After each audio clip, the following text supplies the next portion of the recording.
Good morning, children. Here, this is a continuation of the lesson here for the soil resources in India. So here we'll discuss about the classification of soils in India. Under the classification of soil, let me stress upon the area of the Indian country here. India is a country where it is having a vast dimension with variety of geological conditions, relief, climate and vegetation. So in this way we can say that it's having a large variety of different group of soil here which is distinctly different from each other by their way of origin, texture, color, fertility and the chemical composition here. So in this way Indian soil is classified by the Indian Council of Agriculture Research.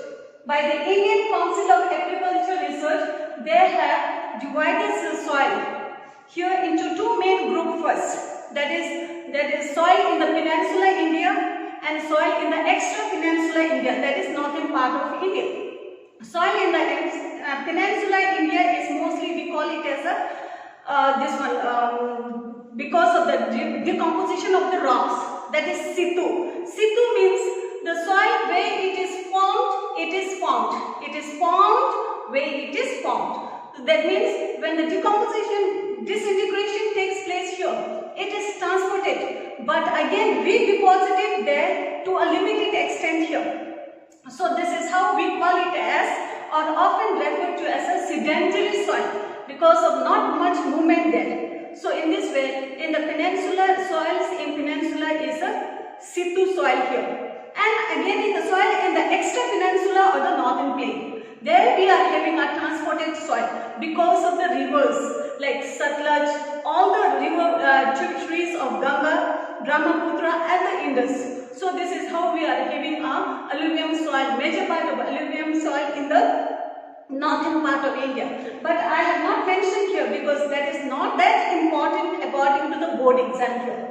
So according to the board exam, we will start from here.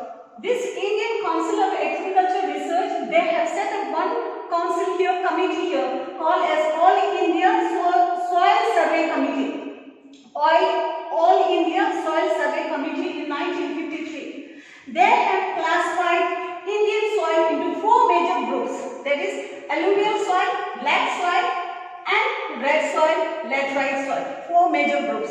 So here we will discuss in detail regarding alluvial soil. Alluvial soil occupies Indian land, 15 lakh square kilometers it is there. Very important for us. This is how we are flourishing economically here because of because of the alluvial soil here. It covers around 45.6% of the total land area of India. So alluvial soil, it contributes huge there in the agriculture sector also. At the same time, it supports a bulk of Indian population. So alluvial soil is very important for us. Then first we will take up origin. Origin. This origination of the alluvial soil is a transported soil, or we call it as a transported alluvium here, because when we have studied about the river, course of the river, stages of the river here, it is washed down, carried down from the upper course, middle course and the third course or the lower course of the river here. So it is transported down by the river water or the wind. So in this we are having a young Khadar soil and old Bangar soil. Young Khadar means it's a new alluvium. It's a very fine compared with the old Bangar here. Old Bangar consists of gravel, pebbles and sands there. Next, characteristic features of the alluvial soil here. These are characteristics of the alluvial soil. It is a transported type of soil, as I told you, because of the rivers and wind. Then it is courses in the upper course of the river. It is medium size in the middle course of the river, and it is finest in the delta region there. C1, we will take up the color, texture and the composition. The color of this soil is, here it is light to dark color here. And it is rich. When we talk about the composition, it is R means rich in potash and humus, but it is deficient in phosphorus and nitrogen regarding color, texture and composition. Now D part, that is the fertility of the alluvial soil. It's very fertile soil. On the whole, it's very fertile soil here, and it's good for both the Rabi crop and Kharif crop. And E, that is suitability of the crops. This soil, alluvial soil, is suitable for the cultivation of wheat, rice, cotton, sugarcane, and oilseeds. And especially, it is very much ideal towards the coastal region. You can cultivate jute cultivation. Very suitable here. So these are the suitability of the crops under alluvial soil. Then coming to the areas and states here, large tracts, large area of Satluj river course, Ganga and Brahmaputra plain, we find alluvial soil. And when we talk about the states here, it's Punjab, Haryana, Uttar Pradesh, Bihar, West Bengal, Assam, and part of the Odisha. So you will find this alluvial soil in these states and these areas here. Now we will discuss in detail about the black soil here. This is the second part of the soil. This black soil is also called as rigor soil in a Telugu language. It's also called as cotton soil because this is one of the most suitable soil for the cultivation of cotton here. This black soil covers 5.4 lakh square kilometers. That is coming to the 16.6% of total land area of India comes under black soil. This enriches the agricultural production also. So now talking about the black soil here, origination. Origin of the black soil is, we will say black soil is a situ soil because here how it will originate. Situ soil means the breaking down of the rock, disintegration of the rock where it is formed. So we call it as it is formed where it is found. That is in situ. So it is mainly there in the Deccan Plateau of India here. At the same time we call it as it is formed, originated out of solidification of lava here during the volcanic activity. So solidification of lava and situ are the origination of the black soil here. Next, characteristic features. Characteristic of the retained black soil is retaining moisture. This is one of the unique property of the black soil here, retaining moisture. When it retains moisture, we can say it is sticky in nature because the soil is having more of a clayey soil there. So this retaining the moisture helps during the dry season. Say example of a Maharashtra state where irrigation is not possible. So it releases the moisture during the dry season. So this is how it is helpful. It contributes a whole in the Maharashtra state there. And I told you it is sticky in nature. It retains moisture. Deeper the down if we go, it's having more moisture there. Say Narmada Valley, its moisture is having deep down 6 meters deep down the valley there. So retaining moisture, sticky in nature are the characteristics of black soil here. Then coming to the color, texture and composition. The color of the black soil is deep black to chestnut brown. Deep black to chestnut brown. But in some places you will find a mixture of red and black color also. So that color also you will find in some places. Then you will see that in black color because it is obtained out of black crystalline. It is obtained out of black crystalline here. Then talking about this, I told you it's having a 60% composition, 60% of clay it is having. So it is sticky in nature and this is how it holds the moisture or retains the moisture. This black soil, it is rich in lime, iron, potash, magnesium carbonate, calcium. But it is deficient in phosphate, nitrogen and humus here. Next, talking about the fertility here, it is low fertile in the upland area, but it is more fertile in the deep valley or lowland area there. Then talking about the suitability of the crops, it is very suitable for the cotton crop, so we call black soil also as a cotton soil. And at the same time rice, wheat, millets that comes jowar, bajra, ragi, we call it as the millets, sugarcane, Virginia tobacco is mostly cultivated in this black soil. Oil seeds like linseed and the sunflower, and it is also suitable for cultivation of fruits and vegetables here. Talking about the areas and the state. Areas, I told you, area of the Deccan Plateau. Especially in the Deccan Plateau, it will find a black soil.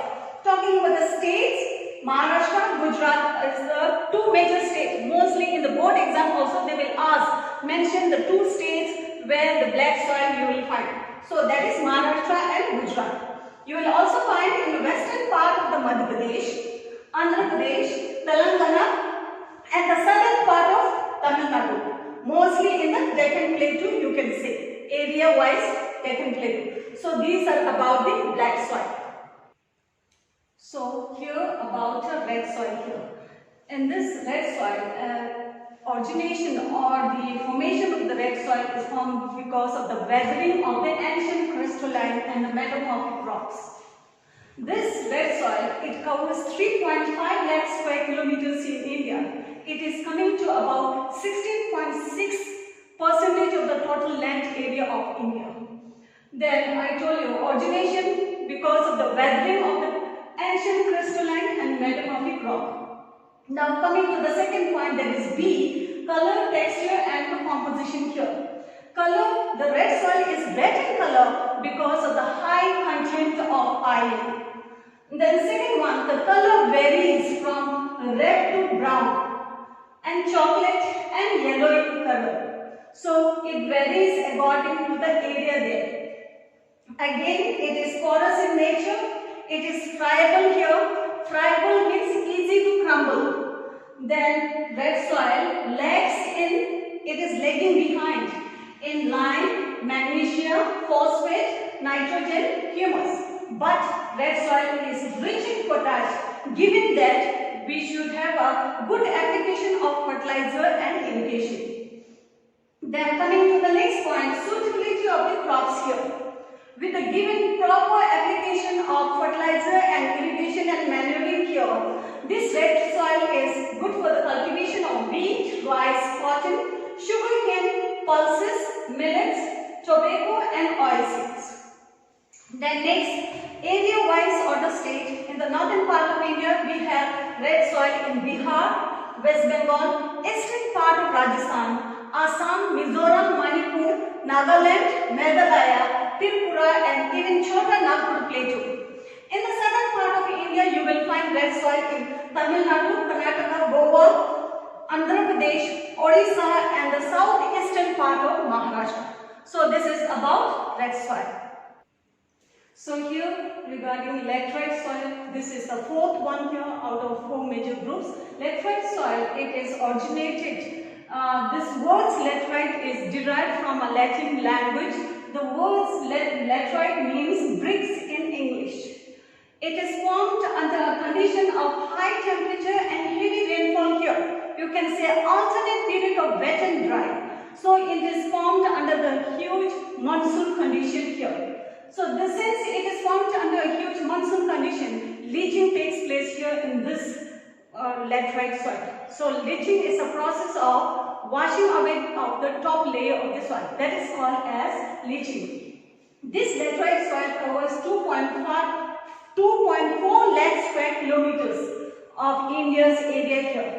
They are coming to the characteristics of the laterite soil. As I told you, this laterite soil is formed under a condition of monsoon season here. So top layer of the soil is washed down whenever there is a heavy rainfall.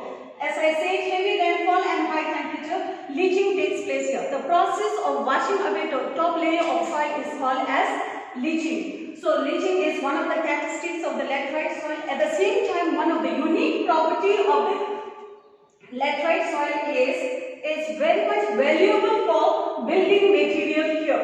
How? Because when it get exposed, this laterite soil, when it get exposed to our air, it hardens like an iron. So this is how it is very good material for the construction purpose here. Next, we'll move on to the color, texture and the composition here. Since laterite soil is having a red in color because it contains iron oxide. So this is how we call laterite soil. Also looks like a red soil, but it's having a different features here. It's coarse in texture here. Laterite soil texture is coarse. It is porous it is friable in nature. Friable means easy to crumble. Red soil is rich in iron but deficient or lack in magnesium, phosphate and phosphorus and potassium. So this talking about the fertility of the laterite soil, since I said it is leaching here, it is having a lack of fertility here. So when we say lack of fertility, we need to give a good application of fertilizer, manuring and irrigation. Then you can cultivate crop here in the laterite soil area. It's suitable for the cultivation of these crops here, that is plantation crops like tea, coffee, rubber, coconut. So these are the suitable crops in the laterite soil area. Talking of the area in the state, it is there in the summits of Western Ghats and the summits of Eastern Ghats. In the Western Ghats, it comes to the altitude of 600 meters to the 1500 meters above sea level. Coming to the state here, Karnataka, Tamil Nadu, Andhra Pradesh, Telangana, part of Maharashtra here, Kerala, Bihar, Odisha and Jharkhand are the states where you will find laterite soil. Thank you so much.